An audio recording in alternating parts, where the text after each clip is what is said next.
혹시 여러분은 20년 동안 한 집에서 식모로 살아왔는데 알고 보니 그 집 사모님이 바로 자신을 유괴한 범인이었다면 어떻게 하시겠습니까? 새벽 4시에 일어나 50평 저택을 청소하고 뜨거운 국물을 발등에 맞으며 살아온 한 여성의 이야기입니다. 그녀는 자신을 고아라고 믿고 살았습니다. 하지만 우연히 발견한 낡은 베네 저고리와 찢어진 사진 한 장이 모든 것을 바꿔놓았습니다. 과연 그녀는 어떻게 20년간 숨겨진 진실을 밝혀낼 수 있었을까요? 그리고 친부모를 찾은 후 사모님에게 어떤 복수를 하게 될까요? 유전자 검사 결과를 본 순간 그녀의 인생이 완전히 뒤바뀌었습니다. 백화점에서 실종된 재벌가의 딸, 20년간의 거짓말, 그리고 마침내 밝혀지는 충격적인 진실까지. 과연 사모님은 어떤 최후를 맞게 될까요? 이 놀라운 이야기의 전말이 궁금하시다면 끝까지 시청해 주세요. 영상 시청하시기 전 구독과 좋아요를 누르시면 행운이 찾아와요. 새벽 4시 알람 시계도 필요 없었습니다. 몸이 저절로 깨어나는 것이 20년간의 습관이었기 때문입니다. 김서연, 아니 그저 서연이라고 불리는 28살. 여성은 차가운 바닥에서 일어나 곧바로 50평 저택 청소를 시작하였습니다. 오늘도 하루가 시작되는구나. 마음속으로 중얼거리며 걸레를 적셔 바닥을 닦기 시작하였습니다. 무릎이 시큰거렸지만 참아야 했습니다. 아픈 티를 내면 사모님의 잔소리가 시작될 테니까요. 거실을 지나 주방으로 향하며 어제 저녁 설거지를 마저 끝내고 아침 식사 준비에 들어갔습니다. 사모님은 매일 아침 7시 정각에 식탁에 앉으셨습니다. 1분이라도 늦으면 그날 하루 종일 지옥이었습니다. 계란찜과 미역국, 그리고 간장게장까지 상차림을 완벽하게 마쳤습니다. 시계는 6시 58분을 가리키고 있었습니다. 다행히 오늘은 늦지 않았습니다. 서연아, 사모님의 목소리가 들려왔습니다. 항상 그 목소리에는 차갑고 날카로운 기운이 서려 있었습니다. 오늘 국간이 어때? 조심스럽게 국을 떠서 맛을 보았습니다. 평소와 다를 바 없는 간이었는데 사모님의 표정이 좋지 않았습니다. 이게 뭐야? 짜디짜네. 사모님이 갑자기 소리를 질렀습니다.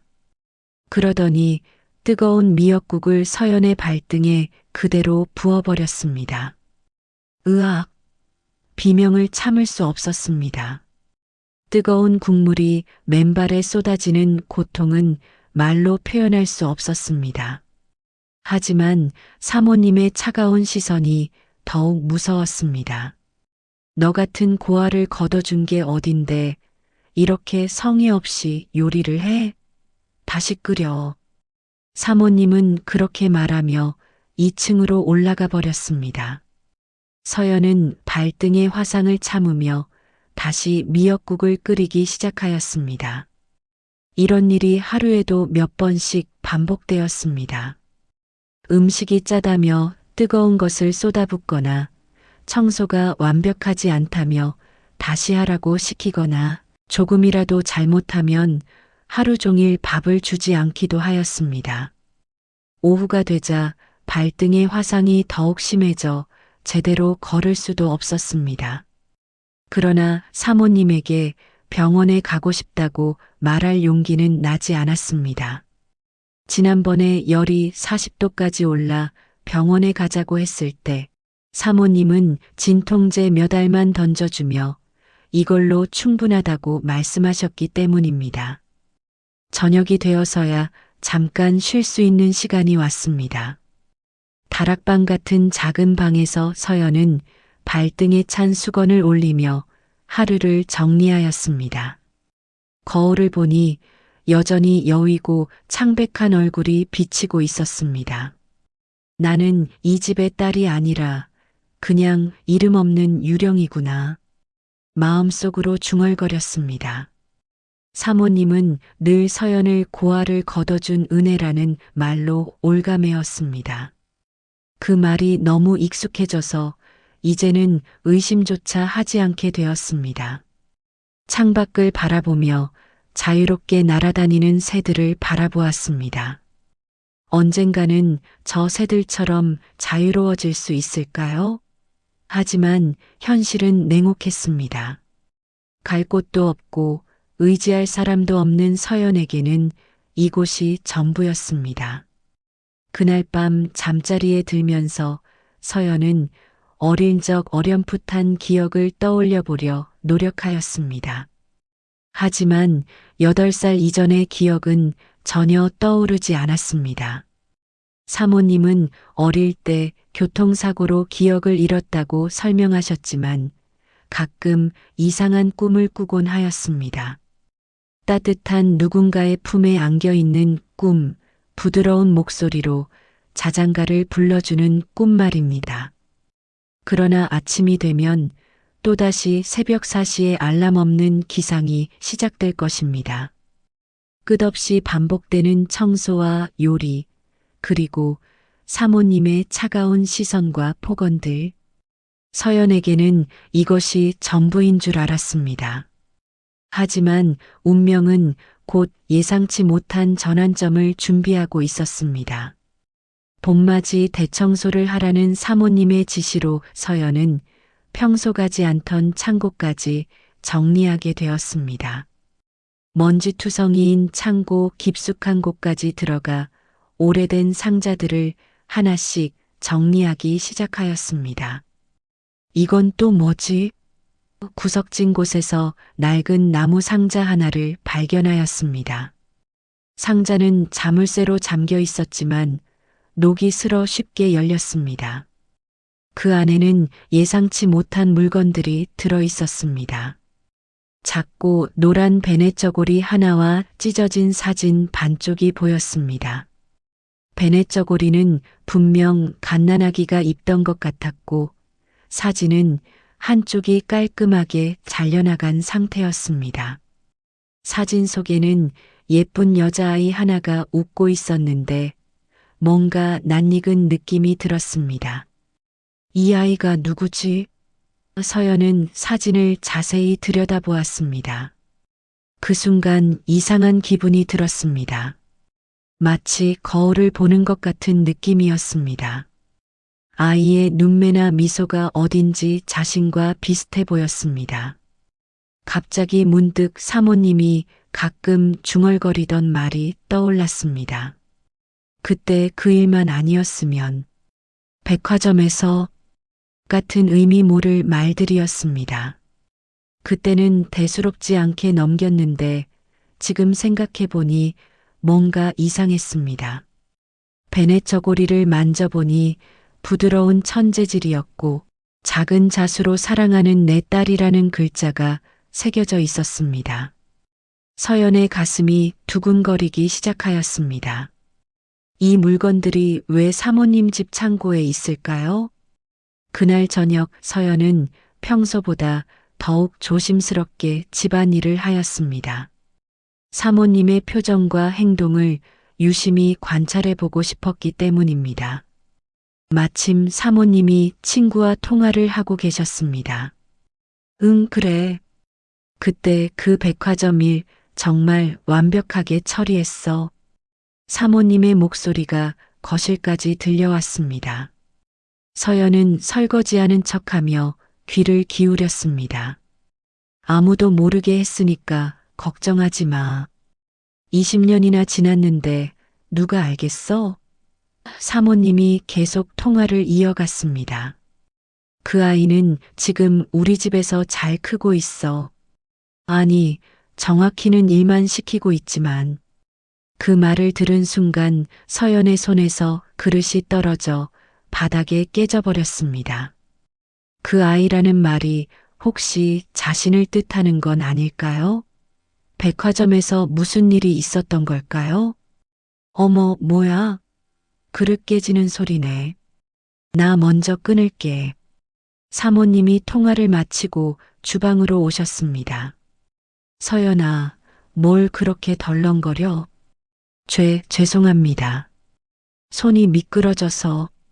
서연은 황급히 깨진 그릇 조각들을 주었습니다.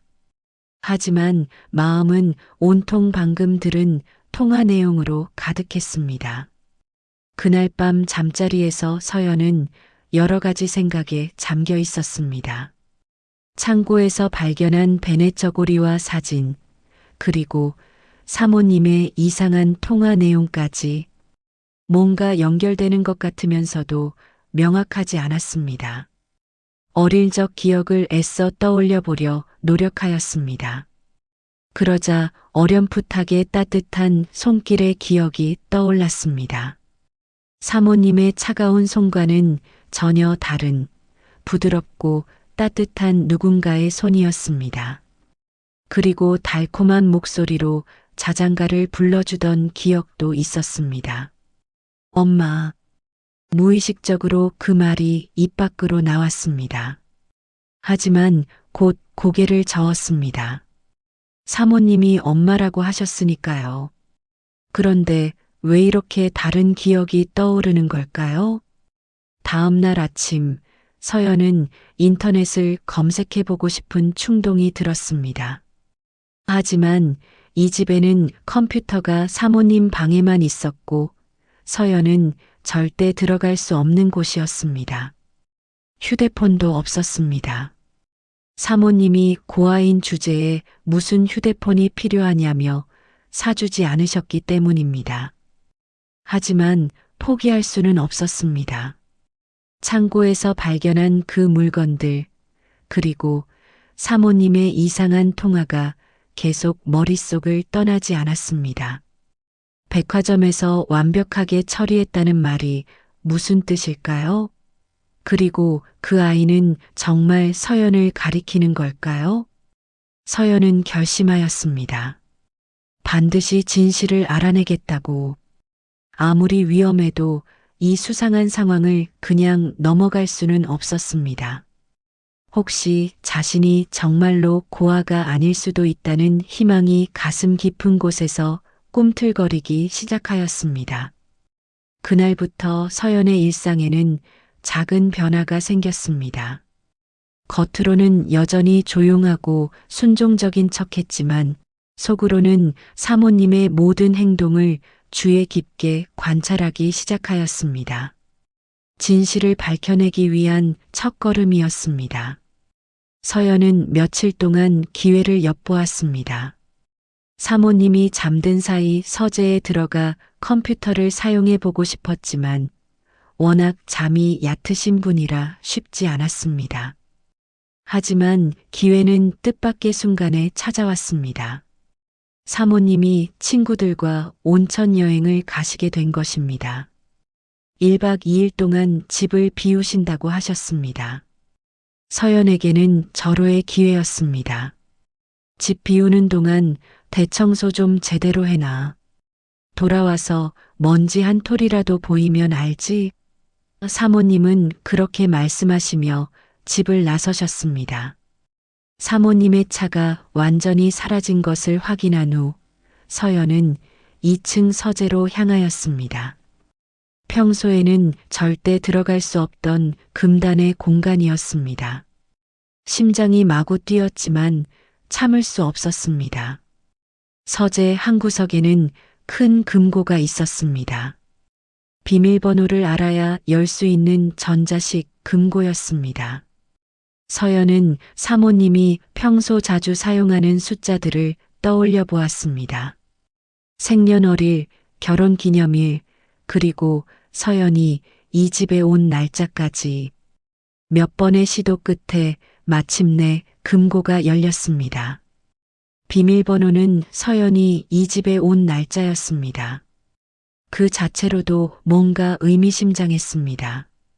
금고 안에는 여러 서류들과 함께 낡은 신문 스크랩이 들어 있었습니다.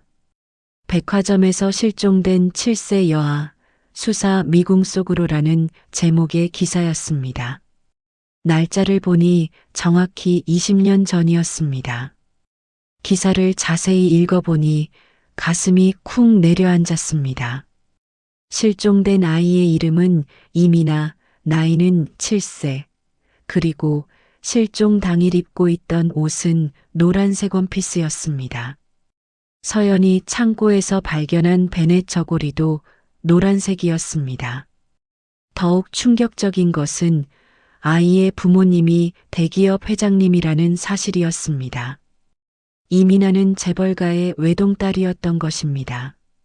사진도 함께 실려 있었는데 창고에서 본 그 찢어진 사진과 똑같은 아이였습니다. 설마. 서연의 손이 덜덜 떨리기 시작하였습니다. 혹시 자신이 그 실종된 이민아는 아닐까요? 하지만 확신할 수는 없었습니다. 더 확실한 증거가 필요했습니다. 서연은 컴퓨터를 켜고 인터넷으로 더 자세한 정보를 찾아보았습니다. 20년 전 백화점 실종 아동으로 검색하니 더 많은 기사들이 나왔습니다. 실종 당시에 CCTV 화면도 있었는데 한 여성이 아이의 손을 잡고 화장실로 들어가는 모습이 마지막이었습니다. 그런데 그 여성의 뒷모습이 왠지 낯익었습니다. 키나 체형이 사모님과 비슷해 보였습니다. 물론 20년 전 모습이라 확실하지는 않았지만 뭔가 섬뜩한 기분이 들었습니다. 서연은 더욱 대담한 결심을 하였습니다. 유전자 검사를 받아보기로 한 것입니다. 사모님의 머리카락과 자신의 머리카락을 비교해 보면 친자 관계를 확인할 수 있을 것입니다. 사모님의 빗에서 머리카락 몇 가닥을 조심스럽게 채취하였습니다. 그리고 자신의 머리카락도 함께 준비하였습니다. 이제 문제는 어떻게 유전자 검사를 의뢰하느냐였습니다. 다음 날 서연은 마트에 심부름을 간다는 핑계로 집을 나섰습니다. 사실은 근처 병원에 가서 유전자 검사에 대해 알아보려는 것이었습니다. 병원 직원은 친자 확인 검사가 가능하다고 하며 일주일 정도 시간이 걸린다고 설명해 주었습니다. 혹시 신분증 없이도 가능한가요? 서연이 조심스럽게 물어보았습니다. 사모님이 서연의 주민등록증을 보관하고 계셨기 때문입니다. 접수는 가능하지만 결과 확인할 때는 본인 확인이 필요해요. 직원이 친절하게 설명해 주었습니다. 서연은 일단 검사를 의뢰하기로 하였습니다. 이름은 가짜로 적고 연락처도 병원 공중전화번호로 적어 놓았습니다. 검사 결과는 일주일 후에 직접 병원에 와서 확인하기로 하였습니다. 집으로 돌아가는 길에 서연의 마음은 복잡했습니다. 만약 정말로 자신이 그 실종된 아이라면 어떻게 해야 할까요? 그리고 사모님이 정말 유괴범이라면?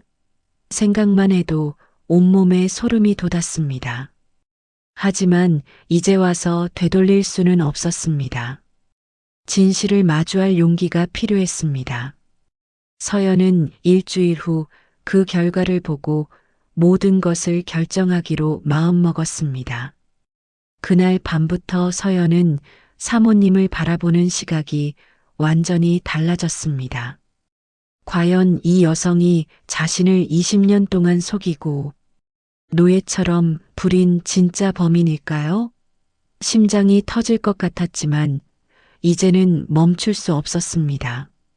일주일이 지나고 드디어 유전자 검사 결과를 확인하러 갈 날이 되었습니다. 서연은 평소처럼 마트에 간다고 거짓말을 하고 집을 나섰습니다. 하지만 병원으로 향하는 발걸음이 무거웠습니다. 병원 근처까지 왔을 때 갑자기 익숙한 목소리가 들려왔습니다. 서연아, 너 여기서 뭐해? 돌아보니 민수였습니다. 이 집 운전기사 김씨 아저씨의 아들로 서연보다 2살 많은 30살이었습니다. 어릴 때부터 가끔 아버지 일터에 놀러와서 서연과 친하게 지냈습니다. 서연에게는 유일한 친구 같은 존재였습니다. 민수 오빠. 서연은 당황하였습니다. 유전자 검사 받으러 간다는 말을 할 수는 없었기 때문입니다. 얼굴이 왜 이렇게 창백해? 어디 아파? 민수는 서연의 이상한 모습을 눈치챘습니다. 서연은 잠시 망설였지만 더 이상 혼자 감당하기 어려웠습니다. 민수 오빠라면 믿고 털어놓을 수 있을 것 같았습니다. 오빠, 저 지금 큰일 날지도 모르는 일을 하고 있어요. 서연이 조심스럽게 말을 꺼냈습니다. 무슨 일인데? 나한테 말해봐. 민수의 표정이 진지해졌습니다. 서연은 지난 일주일 동안 있었던 모든 일을 털어놓았습니다. 창고에서 발견한 베네 저고리와 사진, 사모님의 이상한 통화, 그리고 신문기사와 유전자 검사까지. 민수는 서연의 이야기를 끝까지 들은 후 충격을 감추지 못하였습니다. 진짜? 그럼 너 혹시 그 실종된 재벌가 딸일 수도 있다는 거야? 모르겠어요. 그래서 검사 결과를 보려고 했는데 서연의 목소리가 떨렸습니다. 같이 가자. 혼자 하기엔 너무 무거운 일이야. 민수가 서연의 손을 잡았습니다. 그리고 만약 정말 그렇다면 법적인 조치도 필요할 거야. 두 사람은 함께 병원으로 향하였습니다. 검사 결과는 충격적이었습니다. 사모님과 서연은 전혀 혈연 관계가 아니었습니다. 오히려 유전자상 아무 관련이 없는 남남이었습니다. 이제 어떻게 하지? 서연이 결과지를 들고 털털 떨었습니다. 일단 진짜 부모님을 찾아야 해. 그 신문 기사에 나온 회장님께 연락해보자. 민수가 차분하게 제안하였습니다. 하지만 갑자기 찾아가서 뭐라고 말하죠? 저 같은 사람을 믿어주실까요? 증거가 있잖아. 베네 저고리 사진, 그리고 이 유전자 검사 결과까지. 충분히 설득력 있어. 민수는 법학과를 졸업한 후 현재 로펌에서 일하고 있었습니다. 그래서 이런 상황에서 어떻게 대처해야 하는지 잘 알고 있었습니다. 우선 경찰서에 신고부터 해야 해. 유괴 사건이니까 시효도 확인해야 하고. 민수가 설명해 주었습니다. 아니에요. 아직 확실하지 않아요. 만약 틀렸다면 어떡해요? 서연은 여전히 두려워했습니다. 그럼 일단 그 회장님께 연락부터 해보자. 실종된 딸과 유전자 검사를 해보면 확실해질 거야. 민수의 조언에 따라 두 사람은 이민아의 아버지인 대성그룹 이 회장님께 연락하기로 하였습니다. 하지만 대기업 회장에게 접근하는 것은 쉬운 일이 아니었습니다. 회사에 전화하면 비서실에서 막을 거야. 직접 찾아가는 게 나을 것 같아. 민수가 제안하였습니다. 저 같은 사람이 그런 큰 회사에 가면 쫓겨날 텐데요. 그래서 내가 같이 가는 거야. 변호사로서 동행한다고 하면 조금은 다르게 봐줄 거야. 서연은 민수 오빠의 도움이 너무나 고마웠습니다. 혼자였다면 절대 엄두도 내지 못했을 일이었습니다. 20년 동안 세상에 단 한 사람의 편도 없었던 서연에게 민수의 존재는 정말 소중했습니다. 오빠, 정말 고마워요. 저한테 이렇게까지 해주시는 이유가 뭐예요? 무슨 소리야? 어릴 때부터 우리 집 드나들면서 같이 자란 사이인데. 그리고 민수가 잠시 망설이더니 말을 이었습니다. 사실 예전부터 사모님이 너를 대하는 방식이 이상하다고 생각했어. 친자식에게 그렇게 대할 리가 없거든. 그 말을 들으니 서연의 가슴이 뜨거워졌습니다. 세상에 자신의 편이 단 한 명이라도 있다는 사실이 얼마나 큰 힘이 되는지 깨달았습니다. 이제 진짜 부모님을 찾아 나서는 여정이 시작되려 하고 있었습니다. 과연 20년 만에 가족을 찾을 수 있을까요? 민수와 함께 대성그룹 본사를 찾았습니다. 63빌딩만큼이나 높은 건물을 올려다보니 서연의 다리가 후들거렸습니다. 과연 이런 곳의 회장님이 자신의 아버지일 수 있을까요? 긴장하지 마. 우리가 확신을 갖고 온 거니까 당당하게 하자. 민수가 서연의 어깨를 다독여 주었습니다. 1층 로비에서 접수를 하려는 순간 경비원이 다가왔습니다. 어떻게 오셨나요? 회장님과 개인적으로 중요한 상담이 있어서 왔습니다. 민수가 명함을 건네며 말하였습니다. 예약은 하셨나요? 회장님께서는 예약 없이는 면담이 어려우십니다. 서연의 마음이 급해졌습니다. 이렇게 되돌아가면 안 될 것 같았습니다. 그때 갑자기 용기가 생겼습니다. 저는 20년 전에 실종된 이민아입니다. 서연이 큰 소리로 말하였습니다. 로비가 순간 조용해졌습니다. 경비원의 표정이 변했습니다. 잠깐만 기다리세요. 경비원이 급히 어디선가에 전화를 걸었습니다. 10분 후 정장을 입은 중년 남성이 내려왔습니다. 비서실장 같아 보였습니다. 회장님께서 올라오시라고 하십니다. 그의 목소리도 떨리고 있었습니다. 엘리베이터를 타고 최고층으로 올라갔습니다. 서연의 심장은 마구 뛰고 있었습니다. 곧 20년 동안 찾던 아버지를 만나게 될지도 모른다는 생각에 어지러울 정도였습니다.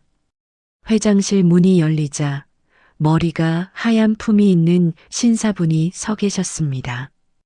그분이 서연을 본 순간 얼굴이 새하얘졌습니다. 미나야. 그분이 떨리는 목소리로 중얼거렸습니다. 아버지.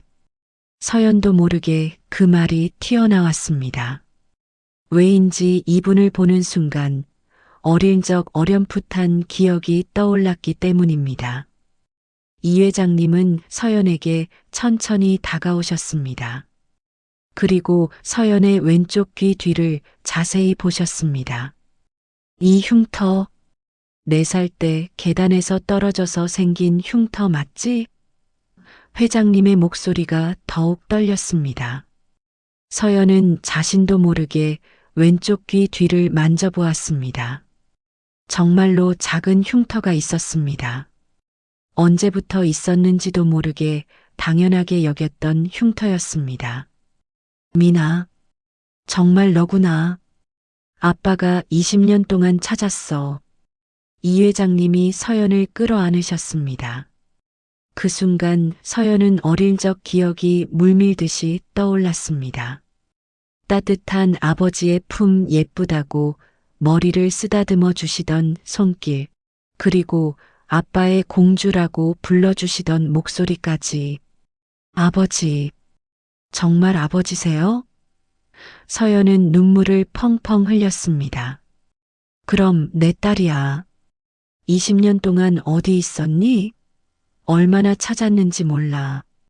서연은 지난 20년간의 이야기를 모두 털어놓았습니다. 사모님의 집에서 노예처럼 살았던 일들, 그리고 최근에 알게 된 진실들까지. 이 회장님의 얼굴이 점점 굳어졌습니다. 특히 사모님이 서연을 학대했다는 이야기를 들을 때는 주먹을 불끈 쥐셨습니다. 그 여자가 너를 유괴해 간 거였구나. 경찰에 신고해야 해. 이 회장님이 분노로 떨리는 목소리로 말씀하셨습니다. 아버지, 잠깐만요. 아직 집에 사모님이 있어요. 제가 없어진 걸 알면 서연이 걱정하였습니다. 그때 서연의 휴대폰이 울렸습니다. 민수가 빌려준 휴대폰이었는데 사모님의 번호였습니다. 서연아, 넌 지금 어디 있어? 사모님의 목소리가 평소보다 차갑게 들렸습니다. 마트에서 장을 보고 있어요. 서연이 거짓말을 하였습니다. 마트? 3시간째 마트에 있다고? 당장 집에 와. 그리고 너 요새 행동이 수상해. 혹시 딴 생각하고 있는 거 아니야? 전화가 끊어진 후 모든 사람들의 표정이 어두워졌습니다. 사모님이 뭔가 눈치챈 것 같았습니다. 위험해. 당장 경찰에 신고해야 해. 민수가 말하였습니다. 그 전에 미나부터 안전한 곳으로 피해야 해. 이 회장님이 비서실장에게 지시하였습니다. 하지만 서연은 다른 생각이 있었습니다. 사모님이 20년 동안 저지른 죄를 직접 밝혀내고 싶었습니다. 그래야만 정말로 끝날 것 같았습니다. 아버지, 제가 직접 가서 사모님과 대면하고 싶어요. 모든 진실을 밝혀내고 싶어요. 너무 위험해. 그 여자가 뭘 할지 몰라. 하지만 이렇게 숨어만 있으면 안 돼요. 20년 동안 당한 일들에 대한 정산을 해야 해요. 결국 이 회장님과 민수 그리고 경찰이 함께 계획을 세우기로 하였습니다. 서연이 집으로 돌아가되 몰래 녹음 장치를 준비해서 사모님의 자백을 받아내는 것이었습니다. 과연 이 위험한 계획이 성공할 수 있을까요? 20년간의 진실을 밝혀낼 수 있을까요? 서연은 이 회장님과 민수의 만류에도 불구하고 집으로 돌아가기로 결심하였습니다. 하지만 이번에는 혼자가 아니었습니다. 몰래 녹음 장치를 준비하고 경찰과 이 회장님이 대기하고 있을 예정이었습니다. 집에 도착하니 사모님이 현관에서 기다리고 계셨습니다. 평소보다 훨씬 차가운 표정이었습니다. 서연아, 어서 와. 궁금한 게 많아서 기다렸어. 사모님의 목소리에는 위험한 기운이 흘렀습니다. 무엇이 궁금하시다는 거죠? 서연이 최대한 담담하게 물어보았습니다. 너 요새 행동이 이상해. 몰래 뭔가 하고 있는 것 같은데? 사모님이 서연의 방을 뒤지기 시작하였습니다. 다행히 중요한 증거들은 모두 민수에게 맡겨놓았기 때문에 문제 없었습니다. 사모님, 저는 아무것도 안 했는데요. 그래. 그럼 이건 뭐야? 사모님이 창고에서 가져온 베넷 저고리를 들고 나타났습니다. 서연의 가슴이 쿵 내려앉았습니다. 사모님이 이미 눈치챈 것입니다. 이게 창고에서 없어졌더라고. 혹시 내가 가져간 거야? 저는 모르는데요. 서연은 계속 모르는 척 하였습니다. 거짓말하지 마. 그리고 이것도 봐. 사모님이 낡은 신문 기사까지 가져왔습니다. 내 서재 금고까지 뒤졌구나. 이제 더 이상 숨길 수 없었습니다. 서연은 녹음 장치가 잘 작동하고 있는지 확인하며 말하기 시작하였습니다. 사모님, 저 궁금한 게 있어요. 20년 전 백화점에서 무슨 일이 있었나요? 사모님의 표정이 순간 굳어졌습니다. 무슨 소리야? 나는 그런 거 몰라. 정말 모르세요? 그럼 이민아라는 이름도 모르시겠네요? 그 순간 사모님의 얼굴이 새하얘졌습니다. 서연은 계속해서 압박하였습니다. 저 혹시 그 이민아인가요? 20년 전에 실종된 너 어떻게 알았어? 사모님이 드디어 본색을 드러냈습니다. 그럼 정말 맞는 거네요? 사모님이 절 유괴한 거 맞죠? 유괴라니, 그게 무슨 말이야? 난 널 구해준 거야. 사모님이 소리를 질렀습니다. 구해줬다고요? 20년 동안 노예처럼 부린 게 구해준 거예요? 그래. 너 같은 재벌집 딸이 평범하게 살 수 있도록 내가 도와준 거야. 얼마나 감사한 일인데. 사모님의 말은 점점 앞뒤가 맞지 않았습니다. 하지만 가장 중요한 자백은 받아냈습니다. 그럼 제 진짜 부모님도 아시겠네요? 물론 알지. 대성그룹 이 회장. 그 거만한 늙은이. 사모님이 비웃으며 말하였습니다. 왜 저를 유괴했어요? 왜긴 왜야. 돈 때문이지. 원래는 몸값을 받고 돌려보내려고 했어. 그런데 경찰 수사가 너무 치밀해서 못하게 됐지. 그래서 그냥 키우기로 한 거야. 키웠다고요? 이게 키운 거예요? 서연이 분노로 떨렸습니다. 그래, 키웠어. 먹여주고 재워주고. 대신 집안일 좀 시킨 게 뭐가 나빠? 사모님의 뻔뻔함에 서연은 할 말을 잃었습니다. 하지만 녹음은 계속되고 있었습니다. 그럼 이제 어떻게 하실 거예요? 제가 진실을 알았는데. 어떻게 하긴, 입 닥치고 계속 여기서 살아야지. 누가 믿겠어? 내가 재벌집 딸이라고? 사모님이 비웃었습니다. 만약 제가 진짜 부모님을 찾는다면요? 절대 못 찾을 거야. 이미 20년이나 지났는데. 그리고 사모님의 눈빛이 위험해졌습니다. 만약 그런 생각을 한다면 너도 가만 안 둘 거야. 그때 갑자기 현관문이 열렸습니다. 이 회장님과 민수 그리고 경찰들이 들어왔습니다. 미나야. 이 회장님이 서연에게 달려왔습니다. 사모님은 경찰을 보는 순간 얼굴이 새하얘졌습니다. 하지만 여전히 강하게 나왔습니다. 뭐야? 갑자기 남의 집에 들어와서 유괴 및 아동학대 혐의로 체포하겠습니다. 경찰이 수갑을 준비하였습니다. 증거나 있어? 사모님이 끝까지 버텼습니다. 서연이 녹음 장치를 꺼내며 말하였습니다. 여기 모든 자백이 녹음되어 있어요. 그제서야 사모님의 표정이 완전히 변했습니다. 자신이 완전히 끝났다는 것을 깨달은 것입니다.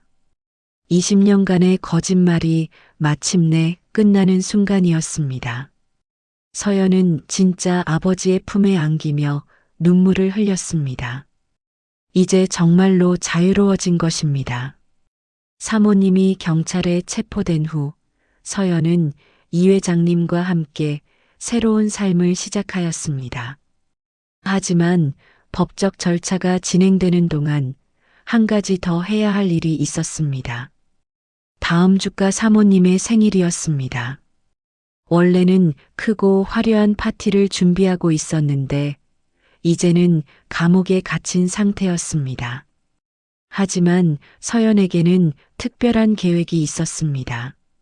아버지, 사모님 생일 파티에 제가 참석하고 싶어요. 서연이 이 회장님께 말씀드렸습니다. 무슨 소리야? 그 여자는 이미 감옥에 있는데. 보석금을 내고 석방해 주세요. 마지막으로 제대로 된 정산을 하고 싶어요.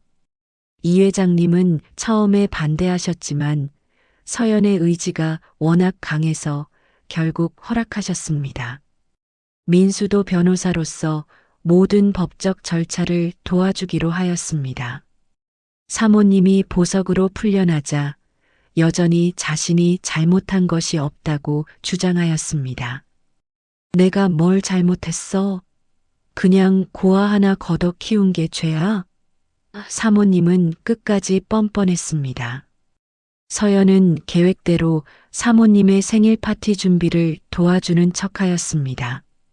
평소처럼 하녀 복장을 입고 음식을 준비하고 손님 맞이 준비를 하였습니다.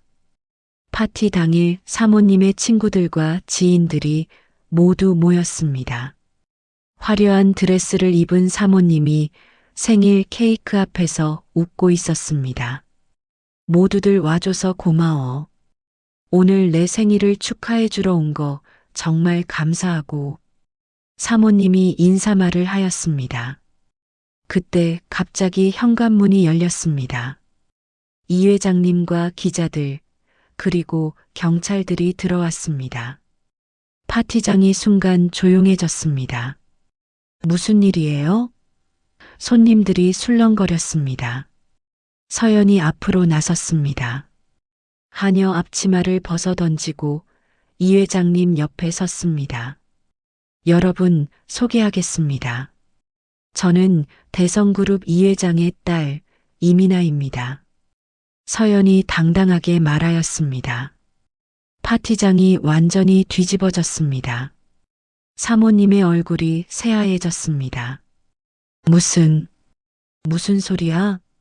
사모님이 떨리는 목소리로 말하였습니다. 20년 전 당신이 백화점에서 유괴한 7살짜리 아이가 바로 저예요. 서연이 계속 말하였습니다. 기자들이 카메라를 켜고 촬영하기 시작하였습니다. 손님들은 충격에 빠져 웅성거렸습니다. 그동안 저를 딸이라고 속이며 20년간 노예처럼 부렸죠. 새벽 4시에 일어나 청소하고 뜨거운 국물을 발등에 붓고 아파도 병원에 안 보내주고. 서연의 목소리가 점점 높아졌습니다. 사모님은 아무 말도 할 수 없었습니다. 모든 손님들이 자신을 쳐다보고 있었기 때문입니다. 그리고 오늘 당신의 가장 화려한 생일 파티에서 모든 진실을 밝히고 싶었어요. 서연이 사모님을 똑바로 쳐다보며 말하였습니다. 경찰이 다시 수갑을 꺼내며 사모님에게 다가갔습니다. 보석 취소됩니다. 다시 구속하겠습니다. 경찰관이 말하였습니다. 안 돼. 이건 내 생일 파티야. 이럴 수 없어. 사모님이 발악하였습니다. 하지만 이미 모든 것이 끝났습니다. 수갑이 채워진 사모님이 끌려나가면서 소리를 질렀습니다. 서연아, 날 배신한 거야? 내가 널 키워줬는데. 서연은 차분하게 대답하였습니다. 키워준 게 아니라 이용한 거죠. 그리고 제 이름은 이민아예요. 서연이 아니라. 사모님이 완전히 끌려나간 후 파티장은 조용해졌습니다. 손님들은 어리둥절한 표정으로 서로 바라보았습니다. 이 회장님이 앞으로 나서며 말씀하셨습니다. 오늘 여러분께서 목격하신 것은 20년간 숨겨진 진실입니다. 제 딸이 유괴되어 고생한 이야기를 이제야 밝혀낸 것입니다. 기자들이 질문을 쏟아냈지만 서연은 더 이상 답하고 싶지 않았습니다. 이제 정말로 모든 것이 끝났기 때문입니다. 사모님의 생일 파티는 그렇게 마지막 파티가 되었습니다. 가장 화려한 순간에 가장 비참하게 끝난 것입니다. 20년간의 거짓말과 학대에 대한 정당한 대가였습니다. 사모님의 재판이 시작되었습니다. 법정에는 연일 기자들과 방청객들로 가득했습니다. 20년 전 실종 사건의 진실이 밝혀진다는 소식에 온 국민이 관심을 보였기 때문입니다. 피고인 김영희 2004년 7월 15일 서울 강남구 소재 백화점에서 당시 7세였던 피해자를 유괴한 혐의로 기소되었습니다. 판사가 엄숙하게 재판을 시작하였습니다. 검사는 철저히 준비한 증거들을 제시하였습니다. CCTV 영상, 서연이 녹음한 자백, 유전자 검사 결과, 그리고 창고에서 발견된 베넷 저고리와 신문 스크랩까지. 피고인은 20년간 피해자를 감금하고 노동을 강요하였으며 지속적인 신체적 정신적 학대를 가하였습니다. 검사가 기소 내용을 설명하였습니다. 사모님의 변호사는 피고인이 피해자를 키워주었다고 주장하였지만 증거들 앞에서는 무력했습니다.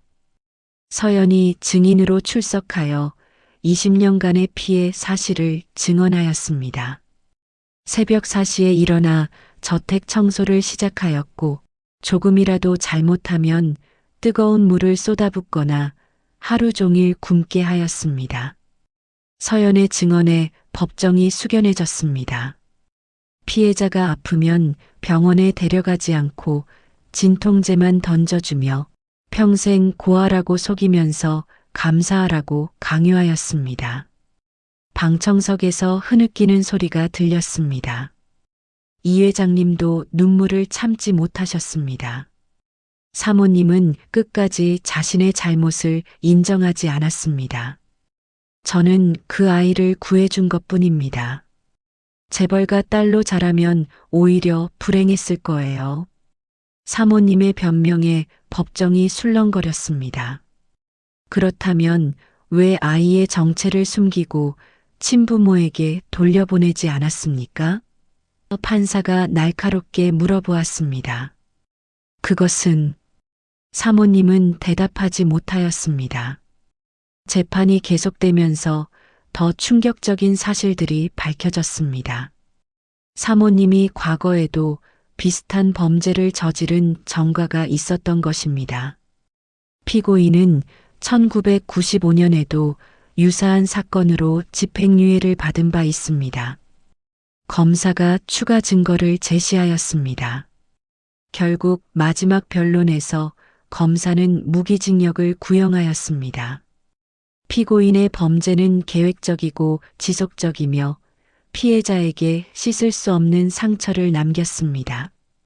20년간 계속된 유괴와 감금, 학대는 절대 용서받을 수 없는 중대한 범죄입니다. 일주일 후 선고일이 왔습니다. 법정은 다시 한번 가득 찼습니다. 피고인 김영희에게 징역 25년을 선고합니다. 판사의 선고에 법정이 술렁거렸습니다. 유괴 및 감금, 아동학대 등의 죄질이 극히 불량하고 피해자가 받은 정신적, 물질적 피해가 막대함을 고려하여 이와 같이 선고합니다. 사모님은 선고를 듣는 순간 주저앉았습니다. 25년이면 거의 무기징역이나 다름없었습니다. 이 판결이 유괴와 아동학대라는 중대한 범죄에 대한 경종이 되기를 바랍니다. 판사가 마지막으로 말씀하셨습니다. 재판이 끝난 후 서연은 이 회장님과 함께 법정을 나섰습니다. 기자들이 인터뷰를 요청했지만 서연은 간단히만 답하였습니다. 20년간의 악몽이 끝났습니다. 이제 진짜 가족과 함께 새로운 인생을 시작하겠습니다. 그로부터 한 달 후 서연은 이 회장님의 집에서 따뜻한 가족의 품에 안겨 살게 되었습니다. 민수 오빠와도 연인 관계로 발전하여 행복한 날들을 보내고 있었습니다. 어느 저녁 식탁에 앉아 어머님이 직접 끓여주신 미역국을 먹으면서 서연은 생각하였습니다. 20년의 겨울이 지나고 드디어 제 인생에도 봄이 왔구나.